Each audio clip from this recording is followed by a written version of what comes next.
Kasogira bwoti tugende minutes go ani kati amanya gange nze case ani musanyufu batuusako omusomesa wange musajja yasoma bya mikono atenga ye Dr. T amali ogambo otya sina tabu yadde nakamu webale kole tugezaako milimo kitambula webale tukyali tulinze baana kati abaana bajja ku oli eyo tambuza omulimo oguliwa tuligula bakuntana wali alesa abana agwama ole goto kokola ne Dr. T amali wavayo nokola project nonji ya 7000 soko ogitunyonyolemu 7000 eva mu Bible First Kings chapter 19 verse 18. Okay. Nankubadde noise kwolaba mu ggwanga lya Uganda mungi.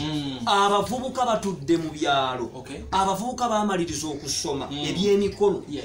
Abavubuka emirimu korona agyonoonye. Kati ebyobufuzi bibisse abavubuka abo kye bandibadde bakola. Kayogenda bakolera. Kikwewuunyisa nakawandika abaana emitwalo ebiri. Gogenda kwesesa otero nkulaga ekitabo. Okay. Abaana n'essimu yange enjiira wano nsobola okukulaga.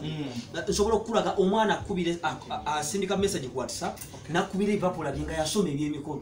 Omukyala nakubira esimu nagamba ndina abaana bange basatu batudde waka. Dr. T mutuyambe. Nze nkyogera misana ayagala okwetta yette. Ate n'abanvuma baavu. President Museveni ye yampeerera. Toyina kutotya mu kugamba nti president yakuweerera. Kati gwe State House bekubira esimu leero case nti agenda kuweerera Ogana.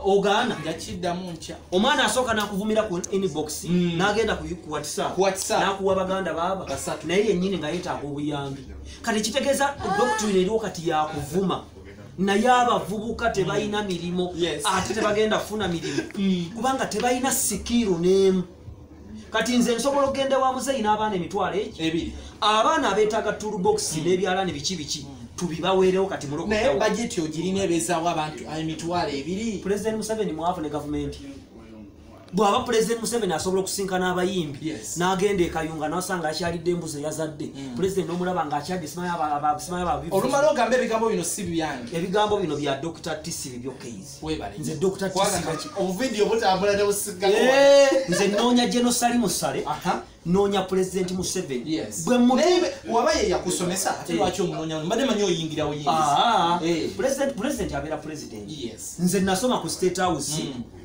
nenvaayo nga ngenza okulaba nti nnyina okudda mu maaso g'omukulembeze nga nnina ekintu eky'amakulu kye nnina mbwongo bwange tozze kusabiriza tozze kubanga oli asobola okudda ku ngulu n'agamba ni president mumpe ennyumba yange nnemye lwaki nze sigenda nensakiwalinga toolbox z'abaana omutwalo gumu ate nze nzeegabye oleeta ebiwandiiko byo okwewandiisa okola bwoti genda ku WhatsApp yange 0753355554 wandiika erinnya lyo n'ennamba 2 kuba nnyinza okukubira ku emu nga teriiko ebipapula byo bikuba ekifaananyiisa mmeka bwereere accountability kati nze nfuniramuwa njagala kubeera ambassador wa technical education nga ngenda ku primary neŋŋamba abaana nti mu kirasi muli mwana mu P7 abiri gakwate eno mu secondary nze niwe Masaka abiri gakwate eri mu technical musinkane waggulu